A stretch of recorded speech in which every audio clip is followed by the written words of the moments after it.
Well, that was fun, but I gotta say it's nice to get some rest and relaxation. Ah! A masked intruder! What? Take whatever you want, just please don't rape me. What? Okay, that's the way it has to be. If you have to do what you have to do, I understand me. It is the way I like. Ha ha! Critic, it's me, Todd.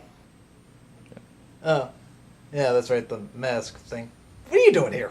Remember? We're here to shoot a crossover. I scheduled it with your secretary like a week ago.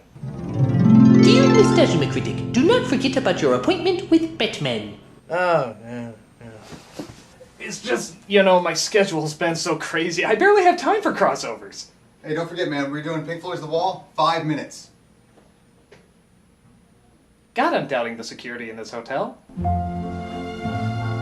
It's just that, you review music, and, music's just not really my thing. Well, I review movies too if they're terrible and they star a famous pop singer. And I have just the movie for us. Michael Jackson's magnum opus, Moonwalker. Did it. Cool as ice. Did it. Glitter. You did it. Seriously? Man, I gotta start watching my own stuff. Door's over there, Hamburglar. No, wait! Wiz! You're a sick fuck with issues. No, the movie, The Wiz! Come on and ease on down the road. Come on, ease on down the road. In 1973, Broadway rolled out the smash hit musical The Wiz, a new musical version of The Wizard of Oz. And the twist in this case was that the soundtrack was funkier and the cast was all black. It was a smash hit. Black audiences loved it, white audiences loved it, everyone loved it. 5 years later, Motown Records got a hold of the film rights and cast the two biggest singers on its roster, the legendary Diana Ross and the quickly becoming legendary Michael Jackson. Not only that, they loaded it up with all the greatest black performers they could find. Lena Horne, Richard Pryor, that guy from The Match Game, and that goes for the talent behind the camera too.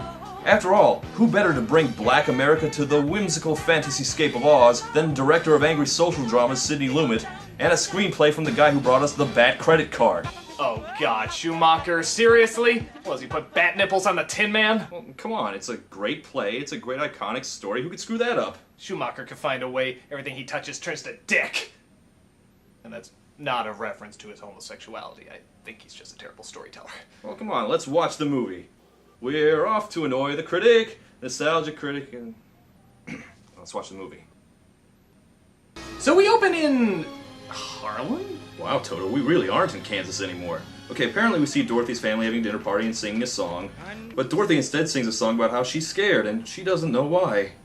What am I afraid of? Don't know what I'm made of. Okay, wait, her first song is about being scared? This isn't exactly Somewhere Over the Rainbow, is it? Something tells me that it's more than I can deal with.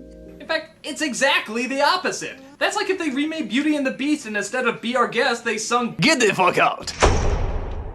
Also, she's a kindergarten teacher, but Annie M thinks she should teach high school to make more money. Now you take that new job and find a place for you and Toto. It's time for you to make a home of your own. Remember, there's no place like home. Unless you're 24 and you have a job, in which case, move out, you fucking freeloader. And whatever your fears are, well, they'll be defeated just by facing up to them. Okay, I'm confused, because I've seen The Wiz. My high school did a production of The Wiz. This is not The Wiz. I don't know what the hell this is. It's been a while, but I'm pretty sure Dorothy was still a little girl, and she definitely lived on a farm in Kansas, not New York. Why change that? Like, what the hell's the difference? Like, to make it appeal to black people? You know there are black farmers, Schumacher, right? Well, here's something that didn't change. Toto is still the world's most suicidal dog, forcing Dorothy to chase after him. So, of course, then she gets swept away by a tornado in New York during a raging snowstorm. You know, blizzard tornadoes. Happens all the time in New York, along with the earthquake volcanoes. Well, you know the drill. She's being swept away to the wonderful world of Oz. Wait a minute. This is Oz? Munchkin Land is a lousy concrete playground? Yeah, Oz looks kind of crappy. I mean, go back and look at the original. She lands in Oz, the world turns colorful, and there's this amazing new place. But this place looks like Gotham City in Schumacher's Batman movies. Hey, maybe that's where he got the artistic direction for those buildings. What do we agree on? No complimenting Joel Schumacher while you're still alive. And here we have this movie's version of the Munchkins, apparently played by the cast of What's Happening. They were turned into graffiti, but were saved when Dorothy recklessly manslaughtered the evil witch that cursed them. So, if you know the original, the plot of this one shouldn't be a surprise. They tell her that she needs to go find the yellow brick road and find the Wiz. Not the wizard, just the Wiz. So I figured the odds are only the Wiz could cipher how to get you back to whiches of that place was. The Wiz? What's a whiz? Well, I don't want to get too dirty, but there's a reason the yellow brick road is yellow. Don't whiz on the electric fence. They sing a song about how great the Wiz is, but okay, is it just me, or does it sound like this song belongs in Sesame Street? He's the man, he's the only one who can give your wish right to you. He'll send you back through time by running magic through ya. Cause the Wiz is a person in your neighborhood. In your neighborhood. In your neighborhood. And I'm sure that he will understand. He's a Wiz and You know, there's an urban legend that if you look closely in the background, you can actually see Motown's film division committing suicide. follow the yellow brick road. The yellow brick road? Yeah! The yellow brick road! Okay, so she knows what to do, and now it's time to get the story rolling. I'm acting just like a baby. Or stay in the exact same spot and sing some more. I'm not sure that I'm aware if I'm up or down.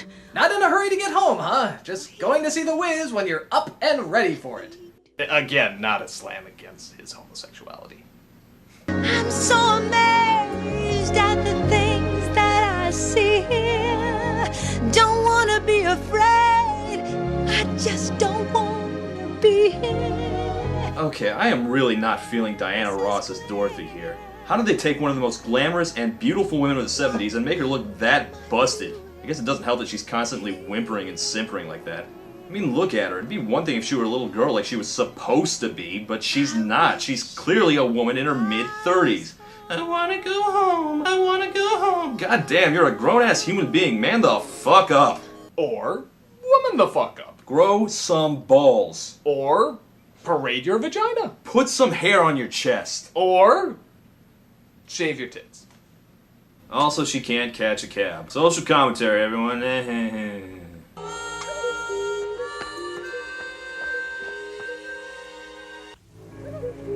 Behold, the magical dreamlike fantasy world of Oz! I'm not sure how respectful it is to black audiences to make their version of Oz look like complete shit.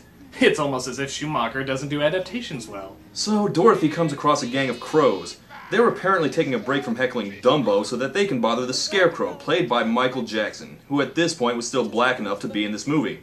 Just to take a walk in my garden. Wouldn't that be terrific, fellas? Walk? You can't walk! Why, you just a straw paper dummy! His deal is that the crows have destroyed his self-esteem by constantly telling him he's dumb. And also that someday he'll look like this. Cicero, well, he says, more men are ennobled by study than by nature. In this movie, the Scarecrow is also constantly pulling out quotes from his body. I don't want to see Michael Jackson pull out anything from his body. You gotta look ready till you get it. Elucidate, reiterate, and syncopate. Oh, hell yeah. Man, I can't wait to see what dance moves Michael pulls out in this one. He's gonna do like the moonwalk or the thriller dance. People keep saying things are gonna change, but they look just like they're staying the same. Or he could bounce around on that pole. Well, it's a great idea. Take one of the most exciting dancers of our generation and tie him to a pole. Here's my question. If this Oz is supposed to be like a schizo version of New York, why is there a cornfield? You know, the 59th Street cornfield, right next to the bridge. Oh, right. Dorothy chases off the crows and promises him that the Wiz can get him a brain, so they go off to find him. Hey, wait! Wait! Okay, why exactly can't they catch a cab? Because they're black? But everyone's black in this unit. Whatever. Woo! Come on, Dorothy! Come on! Woo! And that will lead us to the play's best known, best loved, Just all-around best song, Ease On Down the Road. God, I can't wait to see how they do this number. Ease on down the road. Don't you carry nothing that might be a load. Come on, ease on down the road. Well, you know the scene in the original movie of Dorothy and her friends skipping down the yellow brick road is just so iconic and amazing, but I've got this great idea about how to improve it. Why don't we film this scene 300 feet away and point the camera at their fucking backs? I don't need to see their faces, just their backs! That's right, no camera motion, just hold it, completely still. In fact, what are we doing so close to this camera? Why don't we just move to that far corner? Now, this is how you do a review. You know what, actually? Let's see if we can get it even further away. Further. Further! A close-up, you jerk! A close-up! Come on, ease on down the road. They then run across the Tin Man, who in this world is a piece of Coney Island animatronics. He's sad because he's being sat on by his giant fat metal wife. And also he has no heart, which he expresses in song. What would I do if I could suddenly feel and to know once again that what I feel is real? Maybe instead of a heart, you should ask the Wiz for a singing voice. What would I do if I could reach inside of me and to know how it feels to say, I like what I see? Motown, the legendary R&B record label who had access to some of the greatest black musical talent that's ever existed, cast this role with Nipsey Russell. The fuck? Once the fastest metal mouth on the Midway.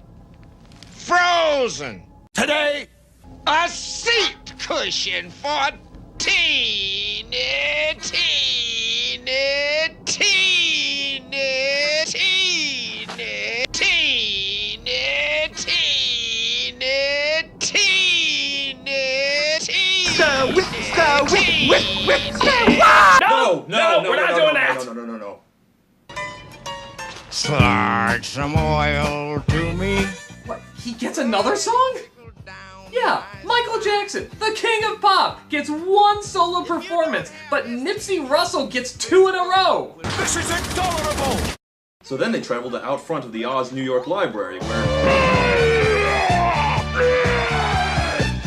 Say what you wanna, but I'm here to stay. Christ, another song already? Well, then again, I guess it has been under a minute. Or I just might knock you down. Line on me, no line. So, is the Cowardly Lion supposed to be like a pimp? He's got the pimp boots and the fur coat. I really don't think that's where they're going with that, Todd. Now shut up before you get us in trouble. Okay, even quivering lower-lip Dorothy figures out that the lion's a wuss, so they add the lion to the group, and they ease on down the road, all the way down into the subway. But unfortunately, a creepy peddler decides to attack them.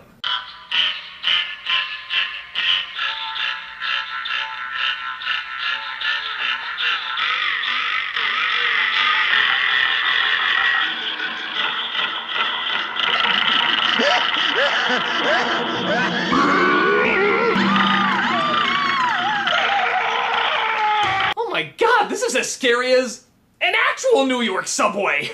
Mother.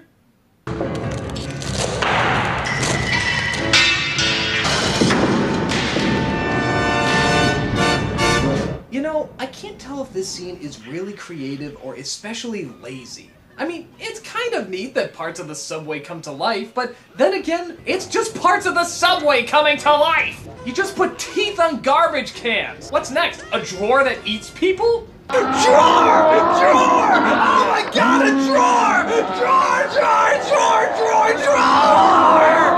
Drawer! Okay, so they escape the pointless obstacle, but unfortunately that leads them to the bad part of Oz. Well, a worse part of Oz, that is. Oh, I'll get you, my pretty. There's no place like hoes. Hookers and hotties and babes. Oh my.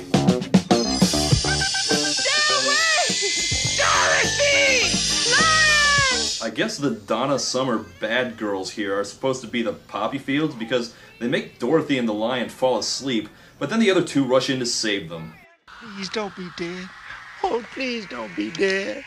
Oh, all is lost. And now, a reprise of the Wiz' show-stopping signature musical number, Teen It, Teen It, Teen It, Teen It, Teen It, Teen It. You know, it's not any better when you do it. Teen It, Teen It. In fact, I dare even say it's a little annoying. Teen It, Teen It, Teen It, Teen It. Shut up!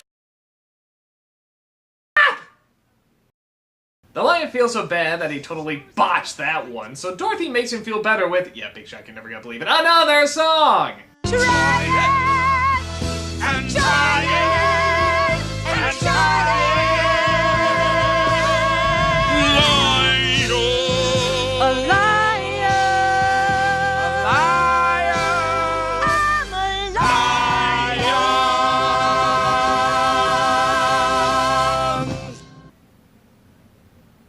Hey, wasn't there supposed to be a Wicked Witch somewhere?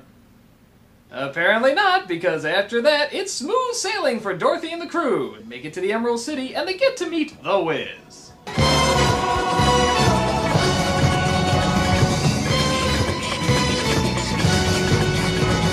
Okay, now I know The Wizard of Oz is a timeless classic, but you know what will make it even more timeless and more classic? Shitty disco music!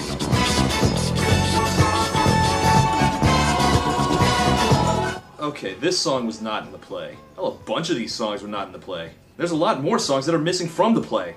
Matter of fact, the movie only barely resembles the play. Why do they want to make a film out of the play at all if they didn't like or even understand the play?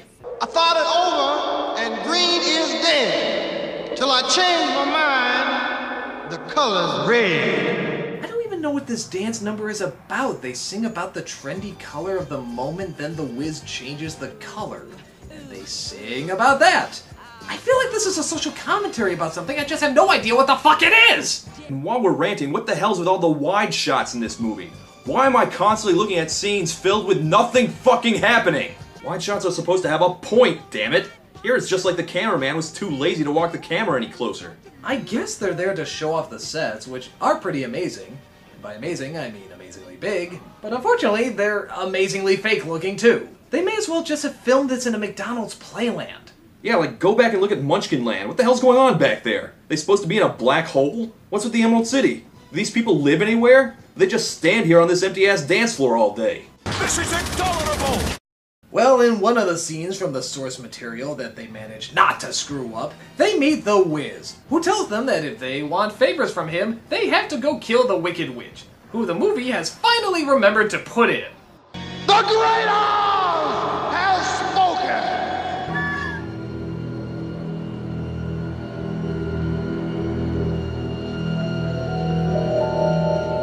Spoilers movie, jeez.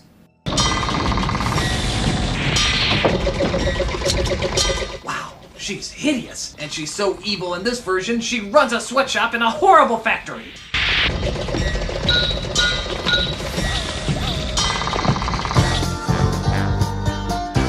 Now, when I wake up in the afternoon, which it pleases me to do, don't nobody bring me no bad news.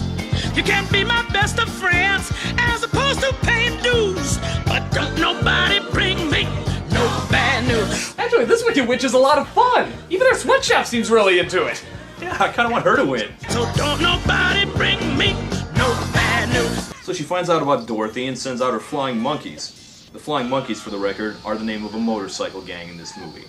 Why? Because this film is committed to taking every single fantastical element of Oz and flushing it straight down the crapper.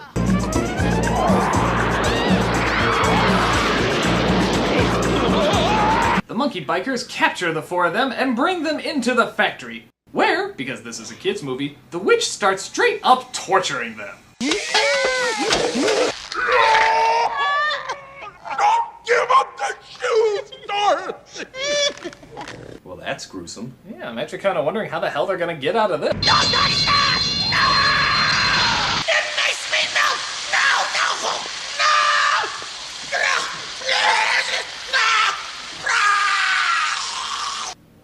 She pulls the fire alarm. That's the solution! Yeah, okay, the original Wicked Witch also got hit by water in her own castle, but it was like a glass or a bucket. It was a small amount. It's not a giant-ass sprinkler system installed friggin' everywhere. One of her own slaves could have taken her out by absentmindedly tossing a cigarette into the garbage or something. Christ, in this highly funded musical, the way to fix the situation is the same way the Energizer Bunny took her out! Still going. And Dorothy was right there! The Wicked Witch intentionally plopped her right on that spot with the fire alarm in plain view of everyone. And get this, her throne is a giant toilet. God, and I thought the aliens from Signs were stupid.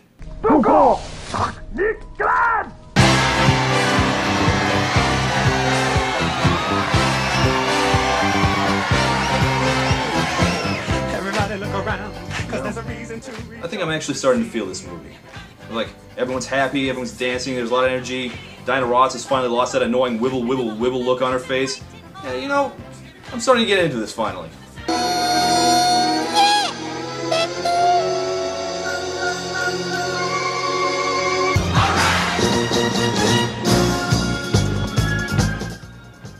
What the hell's going on? I need an adult. They unzip their own skin and dance around in diapers? Why? Why am I looking at a giant mass of black people wearing loincloths?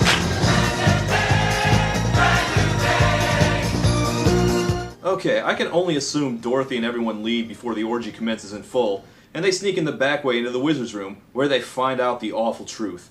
The Wiz is just a stand-up comedian with a well-publicized cocaine problem. Sorry, I'm sorry, I'm sorry, I'm sorry, I'm sorry, I'm sorry. I'm sorry. Everything they say about me is true. I'm a phony. And then Superman showed up and he was like... And he landed right in the middle of this big plantation.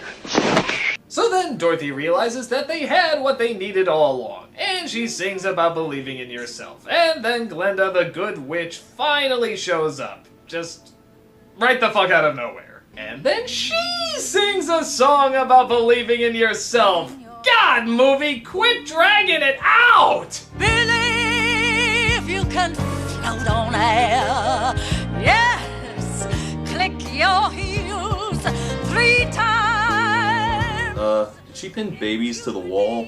Yep, those are definitely babies. Believe in yourself. Pin babies to the wall. Obviously. I don't know what's in you. You'll have to find that out for yourself. You'll never find it in the safety of this room. There's a whole world out there. And you'll have to begin by letting people see who you really are. Wait, actually, now that I think about it, when I ventured out into the world, it was full of killer subways and garbage. You know what? Just stay in here and don't ever leave. It's safe. You got air conditioning. You've got it good. I'm ready now. And we move on, finally, to the last musical number, which is, amazingly, the most incompetently staged of them all. It's just Diana Ross staring directly into your soul with nothing but inky blackness behind her background. When that makes the tall trees bend into leaning, suddenly the snowflakes that fall have a meaning. God, this is worse than the Diane Carroll bit from the Star Wars Holiday Special. I hope Chewbacca's dad isn't watching it jerking off. You know, how is it that The Wiz brought out 2 Star Wars Holiday Special references in this?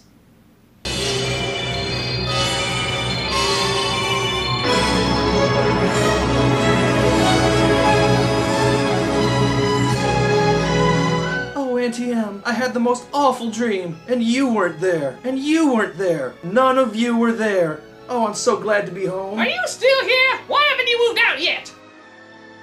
Well, that was The Wiz. It sucked. It sucked. It sucked. This movie was a huge flop at the time, and I can see why. I know there's a lot of people who have fond memories of this movie, but honestly, I thought it was completely awful from beginning to end. They made a bunch of bullshit changes to the original story, and every single one of them is for the worst. Dorothy's awful, the direction is awful, and the story is bogged down by a bunch of draggy, slow musical numbers. I did like some of the songs, I guess, but for the most part, it just blew. It's lame, it's dated, it's butt ugly, and it makes no goddamn sense. It fails to understand the Wizard of Oz so hard that it doesn't even get the moral right. Well, thanks for doing the review. Absolutely, anytime. Get out. Oh, okay. Maybe now I can get some rest and relax friggin'ation. Hello, everybody, and welcome to yet another Linkara and Nostalgia Critic crossover, where we talk about the Swamp Thing movie.